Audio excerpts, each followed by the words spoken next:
States. Recently, the MIT linguistics professor addressed the cadets at West Point.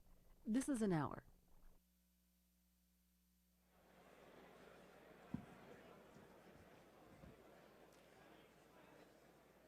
Members and friends of the West Point community, in particular, Colonel Karen, Colonel Zupan, colleagues in the trenches who teach Philosophy 201, and the nearly 500 cadets now taking this course, good evening to all and welcome. I'm Robert Tully, Professor of Philosophy at the Academy. Our guest speaker tonight, a man of extraordinary accomplishment, is Noam Chomsky, Institute Professor of Linguistics and Philosophy at the Massachusetts Institute of Technology. His reputation precedes him here by leaps and bounds. Just 6 months ago, the British Journal of Current Affairs Prospect conducted a poll among its more than 20,000 readers to identify today's leading global public intellectual. In the list of 100 such figures, Professor Chomsky came first, drawing more than twice the votes received by the runner-up, Umberto Eco. In the eyes of this journal, Professor Chomsky belongs to the, as they said, the age of the great oppositional thinker. Opposition has indeed been a consistent feature of Professor Chomsky's public life. Since the 1960s, he has been a determined and acerbic critic of American foreign policy. He has denounced politicians of both parties for hubris and blindness, and condemned American society for tolerating the grip of big business on politics and the pervasive influence of mass media. If he has been given more to condemnation than to praise, that may well be the world's fault, not his. Professor Chomsky has launched his attacks in newspapers, journals, and magazines, on radio and television, and in public forums, pronouncing on the major issues of the day, from Vietnam to Central America, the Middle East, the war on terror, and of course, Iraq. His articles and essays on political topics alone number more than 200. That, at least, is where I gave up counting. In addition, there are his more than 50 books on political matters, beginning in 1969 with American Power and the New Mandarins, and continuing to the present with the recently published Failed States.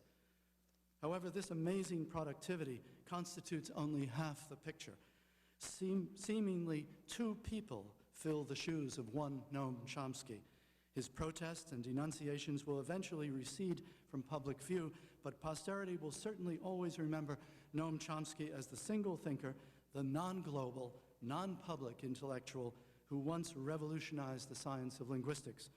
Chomsky's work in linguistics burst upon the scene in the late 1950s and was steadily consolidated in a vast number of articles and more than 30 books. He gave linguistics a new starting point. Chomsky set out to answer a fundamental question. What makes possible the endowment of human language itself? What lies beneath the enormous variety of spoken languages? He theorized that our familiar languages derive from an underlying universal grammar, a set of operational rules in which native children already possess sufficient skill to enable them unthinkingly to become speakers of their parents' language in just a few years. Whether this underlying grammar is a function of the mind or of the brain was of secondary concern to Chomsky. As a linguist, he aimed to codify and give formal shape to the rules by which the language learner naturally operates. This is science in an abstract but profound sense.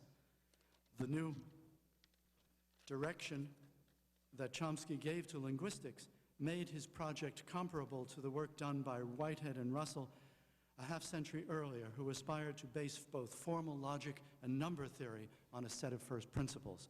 His achievement on behalf of linguistics was also in the spirit of two great European rationalists, the philosophers Descartes and Kant, who had sought in their own ways and for different purposes to find anchorage for our experience of the world in the workings of an objective human reason. Two selves, then, the public controversialist and the academic scientist. Two voices, but one Noam Chomsky. Do such divergent interests have a foundation? Is there an underlying unity to the voices? I think the answer can be found in the same European tradition, from which also comes the view that the moral will is an essential component of human reason. According to the rationalist, We recognize the rightness or wrongness of human actions just as we intuit the necessary truth of some propositions. Our ethical judgments express the workings of the moral law, and a sharpened insight compels us to take an ethical stand if we have the courage. The rationalist with courage rejects self-deception and the dominance of feeling. The chief concern is with what it is right to do, not with whether consequences make the action right. Above all, the rationalist upholds a universal perspective that treats people as ends rather than as means.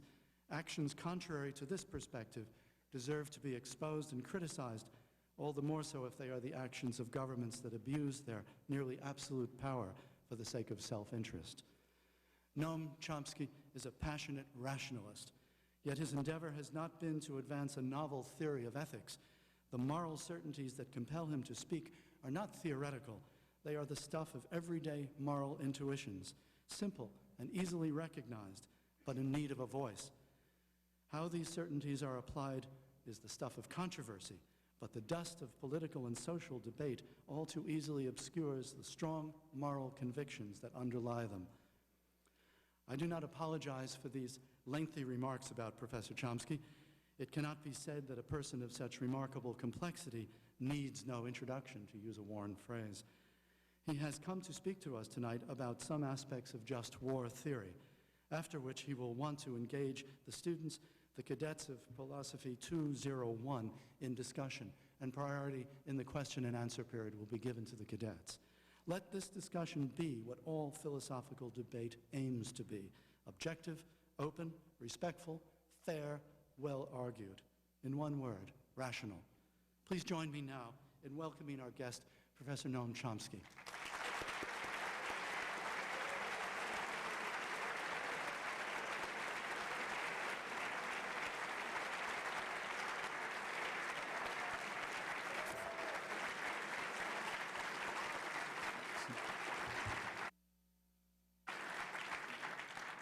Thanks. I think a useful place to start might be with a recent academic study by an Oxford professor of traditions of war, which contrasts two leading paradigms in the study of just war, what the author calls the Grotian and Republican interpretations. First paradigm traces back to Hugo Grotius, famed 17th century humanist, who founded the dominant framework of thinking on laws of war. Within this paradigm, law of war is an act of states, and just war proposals are means to humanize, to introduce humanity in warfare. It's one tradition. The contrasting Republican paradigm traces back to Rousseau and the uprising against monarchy and feudalism in the late 18th century, including the American Revolution. This paradigm blends war with justice, with liberty, equality, individual and community rights, whatever else may fall within our concept of justice. Well, these positions are, of course, idealizations. The real world is more complex. The formal implementation of efforts to introduce humanity into warfare do not simply disregard questions of justice, but they do put them to the margins.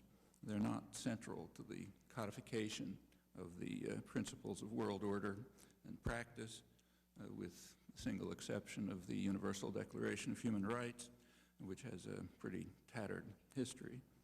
Well, despite real-world complexities, the differences between these two approaches to just war, I think, deserve attention in considering both the issues that are addressed and those that are ignored. We might ask whether that itself is just. There are at least three major sources of insight into the concepts of just war. The first is the scholarly literature. The second is the underlying notions of human nature that underlie our moral judgments. And the third is the international codifications. So I'd like to say a few words about each of these topics. I think it may help to indicate in advance where I'm heading.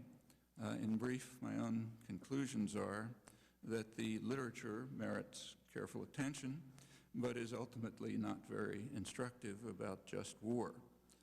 Secondly, that the notions of human nature should be at the heart of the discussion, although serious inquiry into this is still in its early stages.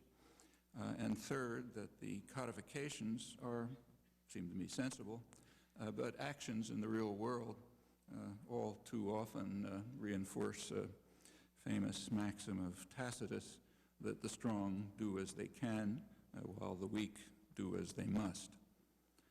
So let's start with some remarks on some of the current literature on just war. One of the most recent studies is Michael Walzer's book, Arguing About War, which merits particular attention, not only because of the high praise it's received, but also because Walzer is responsible for the, largely responsible for the recent revival of just war theory. The strengths, I think the book reveals both the strengths and the weaknesses of just war theory.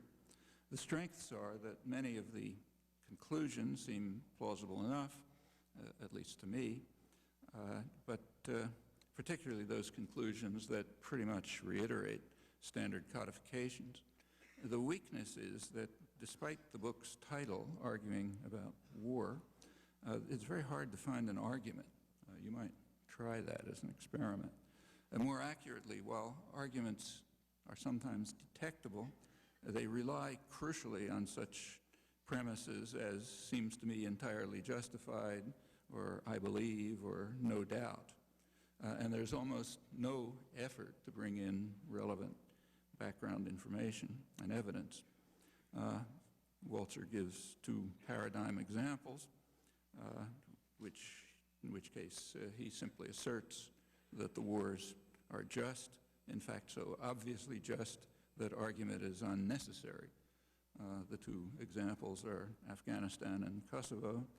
He describes the invasion of Afghanistan as a triumph of just war theory, which stands alongside the bombing of Serbia in 1999 as an uncontroversial case of just war.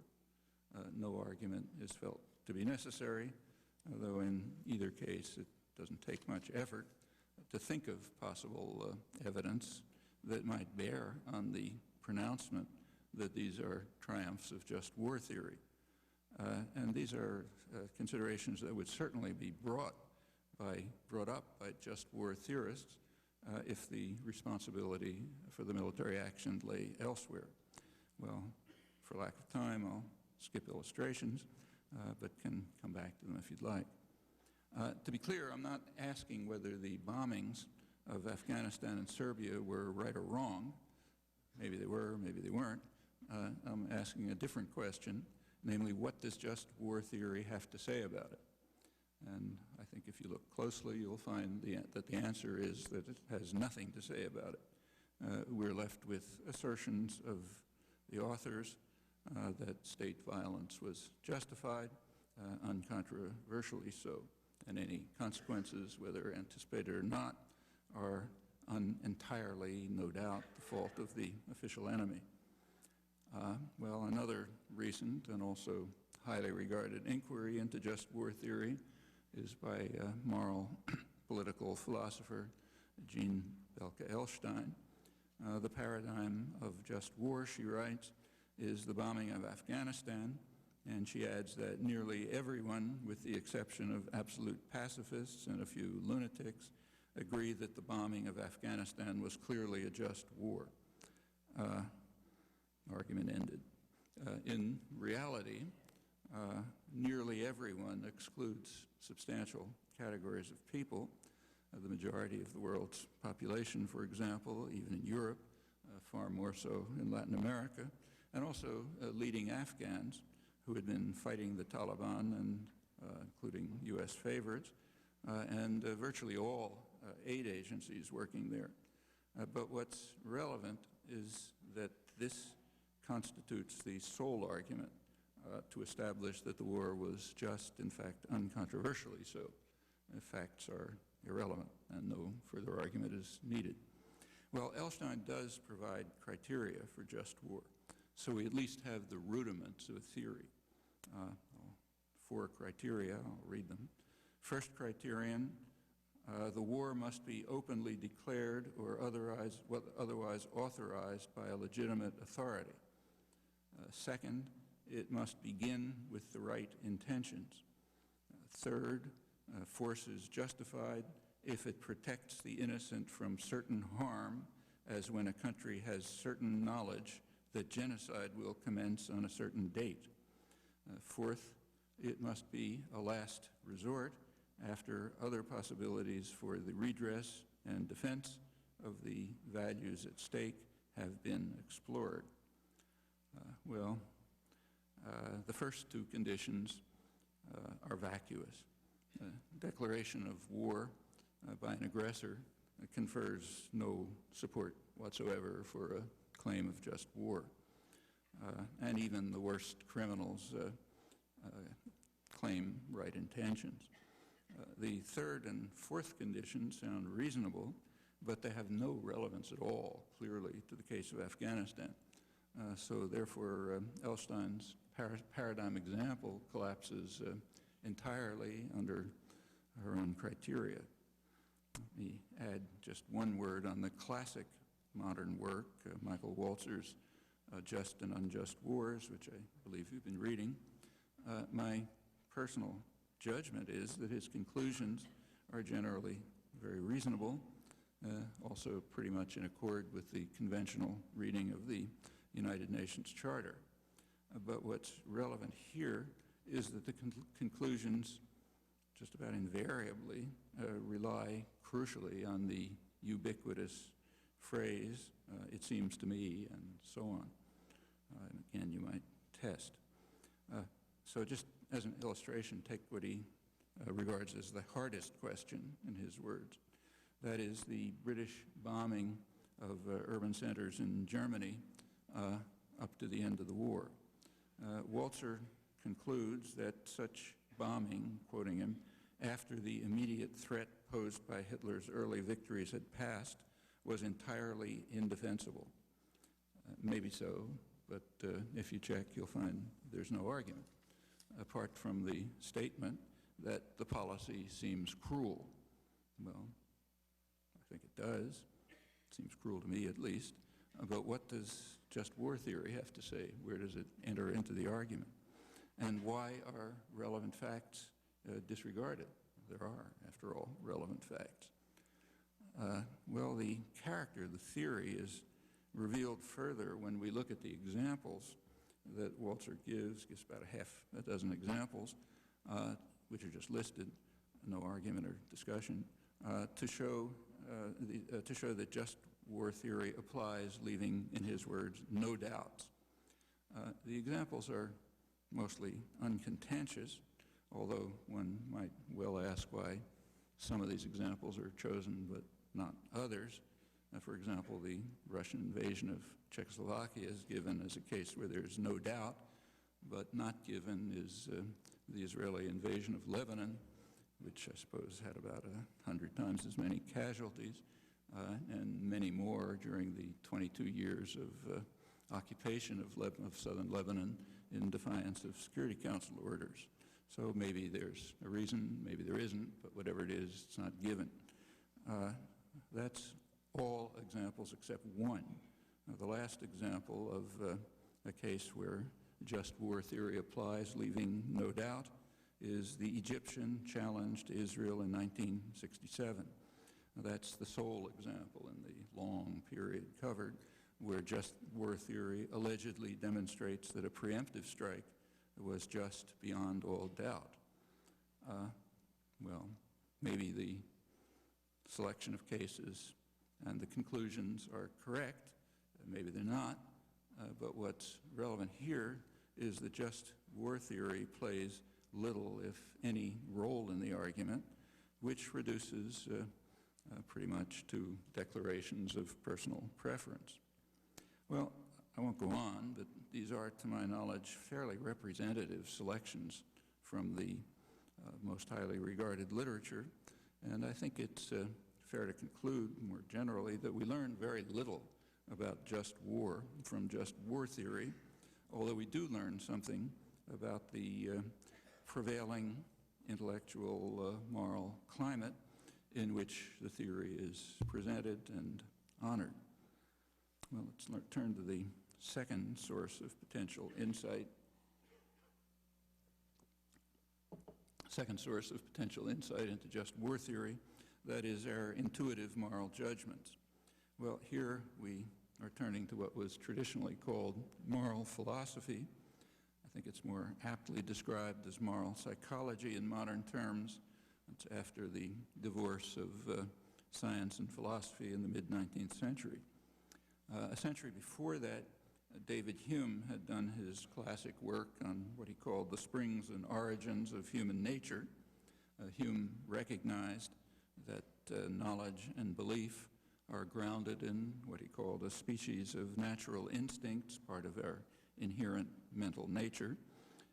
He recognized also that something similar must be true in the domain of moral judgment. His reason was that our moral judgments are unbounded in scope. We are constantly applying them in systematic ways to new circumstances in a manner that's intelligible to others. Hence, they too must be founded on general principles that are part of our nature, although beyond what he called our original instincts, meaning the narrower instincts that we share with animals. Well, that insight, which I think is accurate, should lead directly to efforts to develop something like a grammar of moral judgment. It's an enterprise very much like the inquiry into the principles that are encoded somehow in our brains that permit us to do what you and I are now doing, and more broadly to produce and understand linguistic expressions over an unbounded range and use them in a way which is appropriate to circumstances and intelligible to others, even though they may be quite new in our own history, our own experience, in fact, all of history.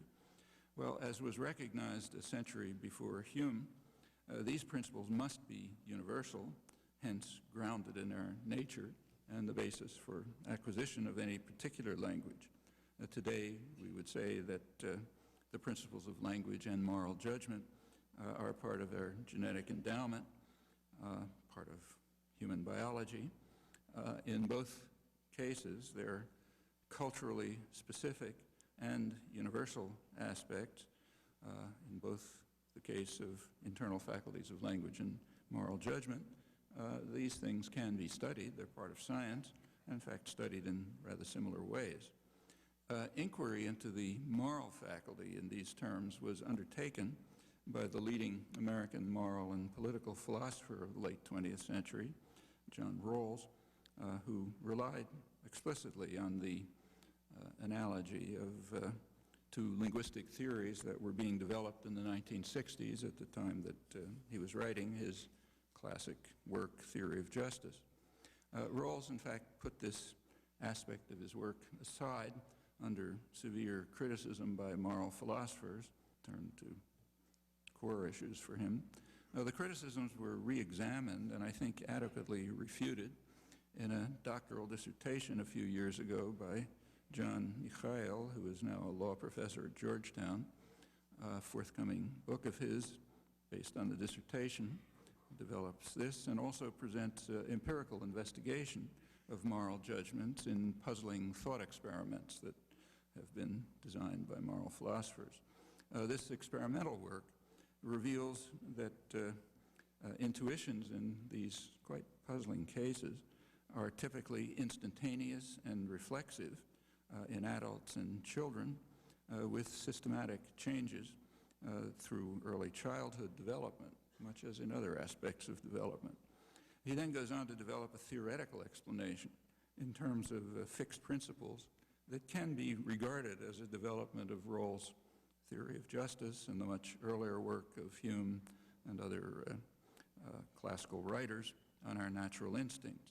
Now, there's another book soon to come out by Harvard primatologist and cognitive scientist Mark Hauser, carrying such inquiries further, includes comparative studies and more general ideas about what he calls the moral organ, analogous to the language organ, other subcomponents of the cognitive systems that are a core part of our biological nature. Well, in recent years, these topics have become a lively field of theoretical and empirical inquiry from many points of view, incidentally. These are study of principles that underlie intuitive conceptions of justice and rights and their cultural variety, their limited cultural variety, and their universal properties. That could someday provide foundations for a more substantive theory of just war, but it remains largely a task for the future, though it's underway in interesting ways. Well, finally, a couple of words on the codification of these intuitive judgments in the past century. I'll keep to the period after World War II, although the earlier conventions have very clear and significant contemporary relevance. Hague Conventions of 1907, for example. We can come back to that if you like. The post-Second World War codification of the laws of war consists primarily of the UN Charter, the Geneva Conventions, and the Nuremberg Principles, later adopted by the General Assembly. Well, as you know, I'm sure, the Charter bars the threat or use of force, except in two instances, if authorized by the Security Council of the United Nations, or under Article 51 of the Charter, in self-defense against armed attack until the Security Council acts. The phrase armed attack is conventionally interpreted in terms of Daniel Webster's principle, which extends armed attack to cases where, in his words, the necessity for action is urgent, is instant, overwhelming, and leaving no choice of means and no moment of deliberation. Any other resort to force is a war crime. In fact, the supreme international crime encompassing all the evil that follows, in the words of the Nuremberg Tribunal. There was a high-level UN panel meeting and issued its report in December 2004, included, among others, former National Security Advisor Brent Scowcroft. It concluded that Article 51 needs neither extension nor restriction of its long understood scope. It should be neither rewritten nor reinterpreted. Last September, the UN World Summit reaffirmed, quoting, that the relevant provisions of the Charter are sufficient to address the full range of threats to international peace and security. The summit further endorsed the responsibility to commit ourselves to helping states build capacity to protect their populations from genocide, war crimes, ethnic cleansing, and crimes against humanity, and to assisting those which are under stress before crises and conflicts break out. The summit granted no new right of intervention to individual states or regional alliances, whether under humanitarian or other professed grounds, and it established no responsibility to protect, contrary to what was widely alleged in news reports and commentary. The high-level panel of December 2004 had reached the same conclusion in words that were specifically directed at intellectual opinion and state practice in the West in recent years. Its words were these: for those impatient with declaring Article 51 to be appropriate as formulated, the answer must be that in a world full of perceived potential threats, the risk to the global order and the norm of non-intervention on which it continues to be based is simply too great for the legality of unilateral preventive action as distinct from collectively endorsed action to be accepted. Allowing one to so act is to allow all. Allowing one to so act is to allow all. Here the panel is presupposing the principle of universality, namely that we apply to ourselves the same standards we do to others, if not more stringent ones. Now, that's perhaps the most elementary of moral truisms, and it's the foundation of just war theory, if that theory is to be taken at all seriously. The principle, however, is flatly rejected in the elite intellectual, moral, and political culture of the most powerful states, and it's explicitly rejected by official doctrine. That includes the expositors and advocates of just war theory, also includes a substantial legal literature. It's pretty easy to illustrate. There's plenty of material on print about it. Well, in this, and we can draw some conclusions from that. In this connection, may end by saying that it's worth remembering some eloquent words on the principle of universality, foundation of just war theory and any serious moral theory. Comments by Justice Robert Jackson. He was the chief of counsel for the prosecution at Nuremberg. He informed the tribunal that if certain acts of violation of treaties are crimes, they are crimes whether the United States does them or whether Germany does them. And we are not prepared to lay down a rule of criminal conduct against others which we would not be willing to have invoked against us. We must never forget that the record on which we judge these defendants is the record on which history will judge us tomorrow. To pass these defendants a poisoned chalice is to put it to our own lips as well. The supreme international crime for which the defendants were hanged at Nuremberg was defined clearly enough by Justice Jackson at Nuremberg. He proposed to the tribunal that an aggressor is a state that is the first to carry out invasion of its armed forces, with or without a declaration of war, of the territory of another state. Illustrations of that, too, are easy enough to find, and others are on the horizon. It's again noteworthy that these considerations are virtually excluded from the dominant intellectual and moral culture in the West rather generally, although we have no difficulty at all in applying them to official enemies. Well, once again, there's nothing special about our own country in this respect, except that it's more powerful than others. Such evasions with regard to the acts of one's own state are close to universal. They disfigure intellectual history as far back as you go. To the maxim of Tacitus that I quoted, we may add an observation by President John Adams. Power always thinks it has a great soul and vast views beyond the comprehension of the weak. I think that's another near universal, again, all too easy to illustrate from the traditional practice of governments and the educated classes within them. Well, to return to the beginning, what can one learn from just war theory? My feeling is that from the literature on just war, we learn mostly about the prevailing moral and intellectual climate in which we live. Scientific inquiry into moral psychology and its roots in our nature may someday provide important insights, but practice cannot wait for that day any more than engineering has waited for physics or medicine for biology for centuries in these cases, which are much simpler ones and much more accessible to inquiry than human nature.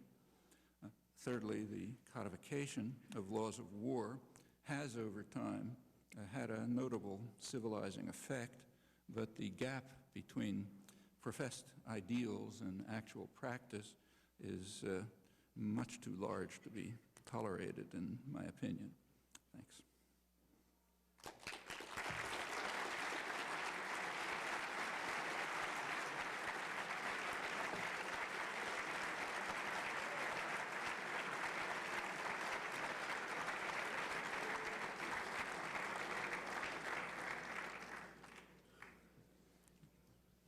your chance to talk. Repeat that questioners won't be filmed, so you can feel free to talk.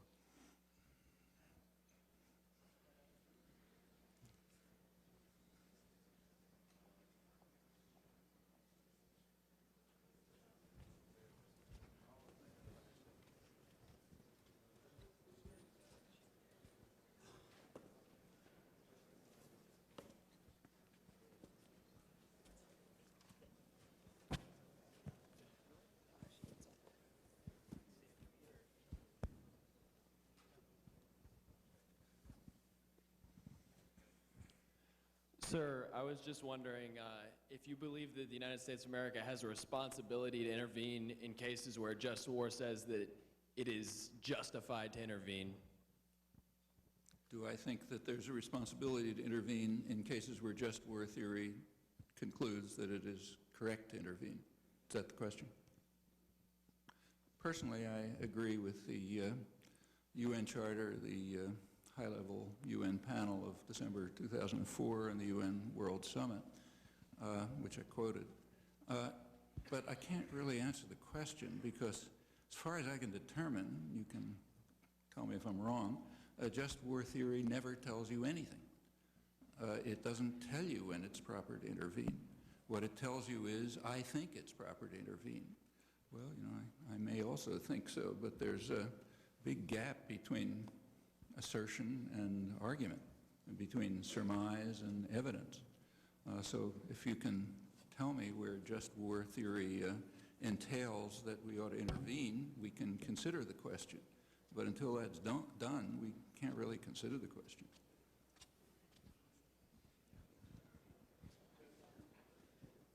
Sir, I was wondering. Sorry, I don't. Right here, sir. Oh. I was wondering, do you believe that it would have been right to reassess Article 51 of the UN Charter, and do you believe that by not reassessing and not rewriting it, it loses relevancy? I'm sorry, I didn't get it. Could you say it again? By not reassessing it and not rewriting it, Yeah. do you believe it loses its... Well, it has been reassessed repeatedly. For example, by the high-level UN panel of December 2000 that issued its report on 2004 with many distinguished participants. I mentioned Brent Scowcroft, but there are others. Yes, that's exactly what they did. They reassessed the UN Charter, and their conclusion is what I read. The UN World Summit last September, again, reassessed the UN Charter, and that's what it concluded. Maybe there should be a further reassessment. Fine, then let's undertake it. And let's consider their arguments, or other arguments. But we can't say that it hasn't been reassessed. I mean, we can say that we haven't paid any attention to it. Well, that's possible, in fact, true. But it certainly has been reassessed by very respectable and leading figures. And their conclusions, in my opinion at least, are pretty justified. However, to get back to the main topic, I don't think just war theory tells us anything about that. When we judge these things, we're judging them on another basis, on the basis of actual evidence about what happens in particular cases, in terms of our fundamental moral principles, which we should try to explicate and apply, like the principle of universality. That's the way we should reassess it. Also, we should, I think seriously about the statement that I quoted of the December 2004 panel that was directed to people like us. It was directed to intellectual opinion in the West. And can read it again, but what they said is the foundations of world order based on the principle of non-intervention in the affairs of others, not forceful intervention, is too important and too fragile to be destroyed, or the consequences will be terrible. Because for one to act is to grant the authority to all, at least if we believe in elementary moral principles. That's a heavy burden to bear. Maybe we could come up with a different conclusion in some cases. Actually, personally, I think we can, but it has to be argued. Sir, Cadet Greco, you said that it's possible that Article 51 needs to be reassessed. But you mentioned earlier when you were referencing Walzer's book that he said that the Israeli preemptive strike was justified. You also stated that his arguments did not really have justification by his theory. However, in the case of the preemptive strike, he does say that there are several criteria that are necessary for the Israeli attack to be justified, specifically the fact that the Egyptian army was standing at a state of readiness that the Israeli army was incapable of holding.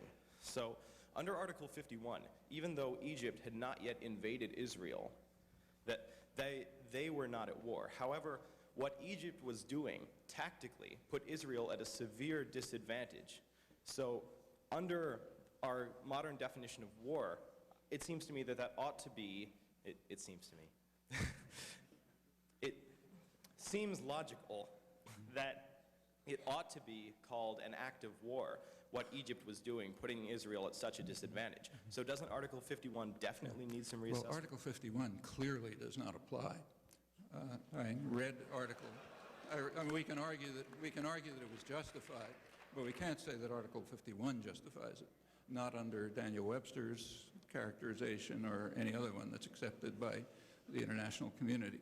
We might argue, and here's where I think you could make an argument, that if you consider the range of issues that arose at the time, the preemptive strike was justified. Maybe one can give such an argument. But the point is that no argument is given to that effect. None of the relevant facts are considered. And this is regarded as one of the half-dozen cases where a just war theory entails that the use of military force was legitimate. Just war theory doesn't entail that. It doesn't entail anything. What it tells you is, well, I, Michael Walzer, believe this was justified, but without giving any reasons and without looking into the background. If you look into the background, it's a lot more complex than that. There's a lot of literature and scholarship on it. The U.S. didn't happen to agree. There were all sorts of possibilities. You could have taken, I mean, I don't want to, if you want, I'll run through the background, but it's quite intricate and complex, going back to the question of free passage through the Straits of Tiran and whether that should be brought to the World Court, which the U.S. and Israel refused to do, and Egypt insisted on, involves Israeli strikes against Syrian targets, all sorts of things. So yes, there's a complicated background. You could look at them. You could decide maybe that in the light of these complex circumstances, perhaps Israel was entitled to make a preemptive strike. But that's not what's claimed. What's claimed is that without looking at any evidence, just war theory, whatever it is, it's not easy to determine, just war theory entails that this is one of the half-dozen cases in the last century in which the use of force was no doubt legitimate, and the only case in which preemptive strike was legitimate. And we can also raise the question of universality. I mean, I don't believe, and I'm sure you don't believe, that Iran has a right to, say, carry out terrorist acts in the United States right now. But undoubtedly, it's under serious threat. And undoubtedly, the threat is simply overwhelming as compared with Iran's capacities. But it would be outrageous to suggest that, of course. And if it's outrageous to suggest that, why is it legitimate in this case? I mean, for one to act is to give the right to all. And we can give a whole lot of other examples. I mean, let me give an even more outrageous one, okay? Not because I accept it, of course, but just as an example. Nobody I know of who's semi-sane goes out every December 7th and celebrates Pearl Harbor Day. However, if we use these arguments, you can do it. Japan on December 7th attacked U.S. military bases in Hawaii, in effectively two U.S. colonies, territories claimed by the U.S., Hawaii and the Philippines, attacked military bases. The Japanese were perfectly capable of reading what was being written in U.S. Public journals. And in fact, U.S. intelligence, which had cracked the Japanese codes, know that they knew about it. And what was being written, going all the way up to the high military command, being reported by, political commentators in the New York Times, was that the United States was, that B-17s were running off the Boeing assembly line, designed to be able to burn to the ground what they were called the ant heaps in which the Japanese lived. These wooden cities, burn them to the ground with their B-17 attacks. Furthermore, B-17s were being shipped from the Atlantic, where they were needed, to Pacific bases in preparation for such attacks. Well, you know, is that a threat? Yeah, it's a pretty serious threat. Does that justify Pearl Harbor? I mean, not in 10 million years. But if that doesn't, why is this justified?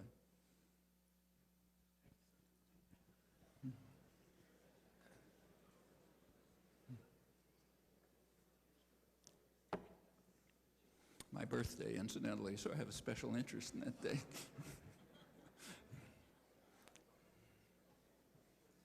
Sir? I can't see. I'm sorry, I really can't. Sir, up here. Cadet Hodgson, I just wanted to know if you thought that our operations in a war were preemptive or preventative, I'm and sorry, I couldn't hear the first part. do you think our operations in Iraq are preventive or preemptive, and do you think that our operations in Iraq are just or unjust?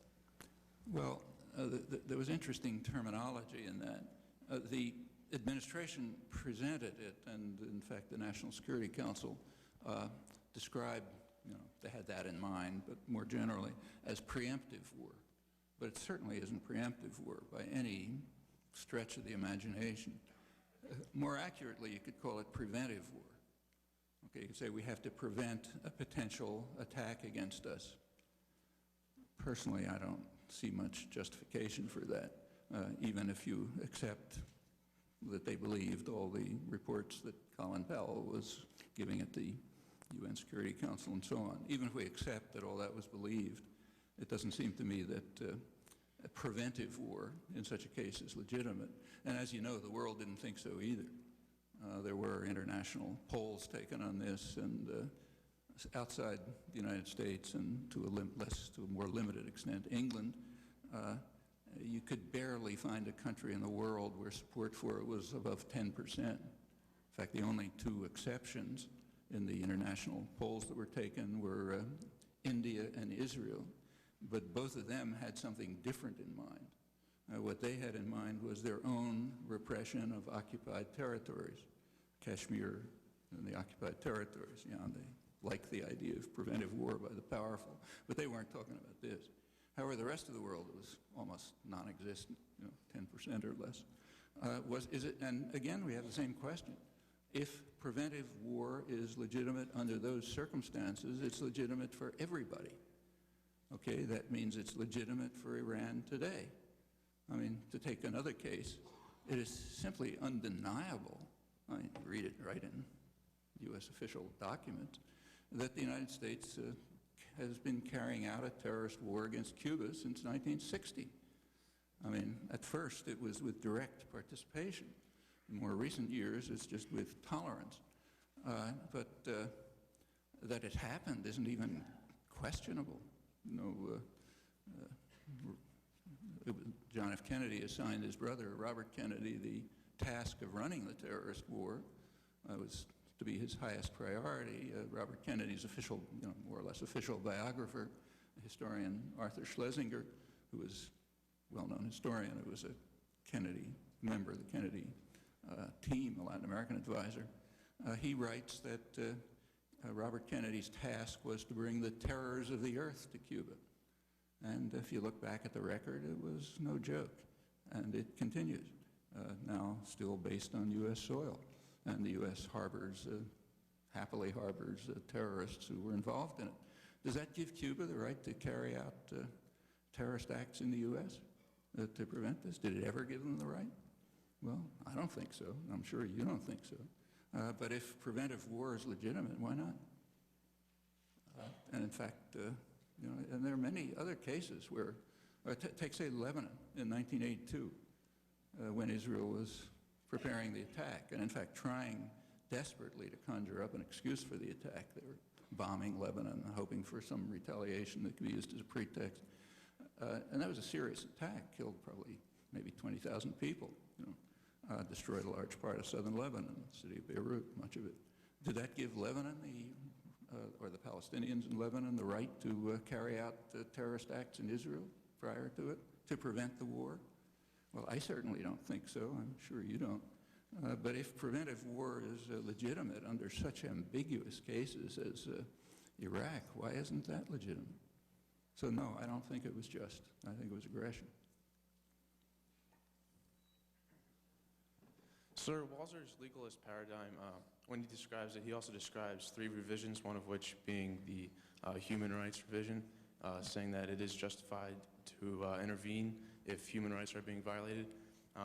Would you give any credence to the argument that Saddam Hussein was in fact a tyrant that did violate human rights? Oh, he certainly did. Even though there were other reasons given for war, such as WMD, Yeah. and additionally, aggressors, Walzer also describes aggressors as also being just to go against the war, go to war against. And when and did he ever lose his status as an aggressor from the first Gulf War?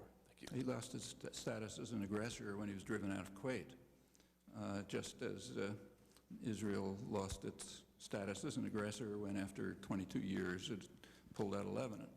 And I can give plenty of other examples close to home. But as for the human rights violations, they were horrendous. And here is one of the cases where it really is important to look at facts before you make decisions. And we know the facts. They're not secret. So yes, Saddam Hussein carried out horrendous human rights violations. In fact, he's on trial for them right now. But have a look at the trial. Saddam Hussein is on trial for crimes that he committed in 1982, right? He's charged with killing, probably accurately killing about 150, or signing the death warrant for 150 or so Shiites who were involved in an uprising. Yeah, that's a crime. 1982 happens to be an important year in U.S.-Iraqi relations. This should be headlines in a free press, in my opinion. It was a very important year. 1982 was the year in which Ronald Reagan dropped Iraq from the list of states supporting terrorism so that the U.S. could start providing him with extensive aid, including military aid, including means to develop biological and chemical weapons and missiles and weapons and nuclear weapons. He was dropped from, and Donald Rumsfeld, shortly after, went to firm up the agreement. The next charge against Saddam Hussein, the one that's going to come along, it's been announced, is a much more serious crime, the atrocities against the Kurds in 1987, 1988, the Al-Anfal massacres, Halabja. Yeah, they were terrible. Probably killed 100,000 people. The U.S. didn't object. In fact, the Reagan administration blocked efforts in Congress even to protest against it. Furthermore, the support for Saddam increased and continued. In fact, Saddam was given an extraordinary privilege. Remarkable. I mean, he got away with attacking a U.S. naval vessel and killing 37 soldiers. I've seen it in 1987. That's pretty astonishing. Nobody can get away with that. But we were supporting, the Reagan administration was so strongly in support of Saddam, right through the worst atrocities, they even let him get away with that. I mean, in 1980, this continued after the end of the war with Iran, after the worst atrocities. In 1989, Iraqi nuclear engineers were invited to the United States to take part in a conference, it was in Portland, Oregon, in which they were trained in how to develop weapons of mass destruction. Well, that's 1989. Furthermore, George Bush #1 told us why it was being done. He said, we have to provide aid to Saddam because it's of our responsibility to help U.S. exporters and because he contributes to stability in the region. In fact, that continued. I mean, after the invasion of Kuwait, after he was driven out of Kuwait, Iraq was practically bombed into rubble. The U.S. had total control of the area. There was an uprising, March, April 1991, Shiite uprising in the south. Probably would have overthrown it. There were rebelling Iraqi generals. Good chance he would have been overthrown.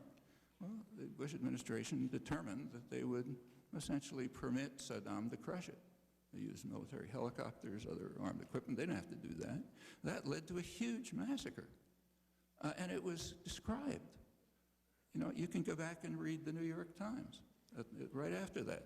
They said, well, you know, it's regrettable, but there's a consensus among the U.S. and its allies, meaning Saudi Arabia and Britain. There's a consensus that, I'm virtually quoting, that Saddam Hussein offers more hope for the stability of the region than those who are trying to overthrow him. That's 1991, you know. Yeah, the human rights violations were horrendous. Does that have anything to do with the invasion? No, nothing. No.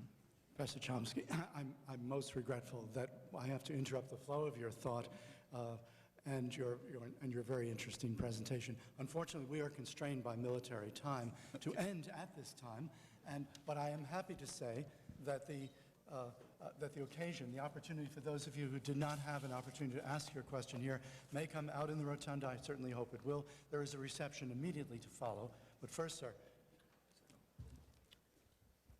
Sir, on behalf of the class of 2008, I'd like to present you with this gift as a small token of appreciation for speaking with us tonight. Thank you, sir. Thank you very much.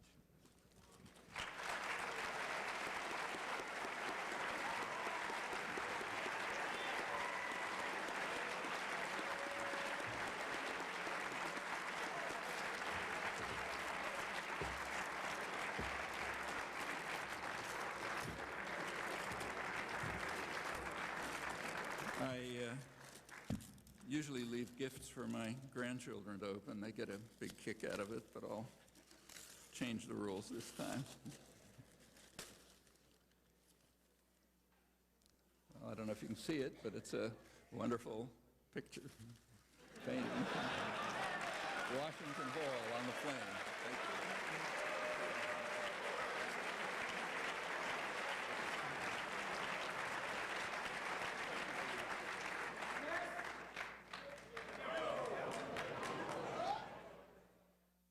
To find out more about Noam Chomsky and his work, visit the Noam Chomsky archive at zmag.org/Chomsky.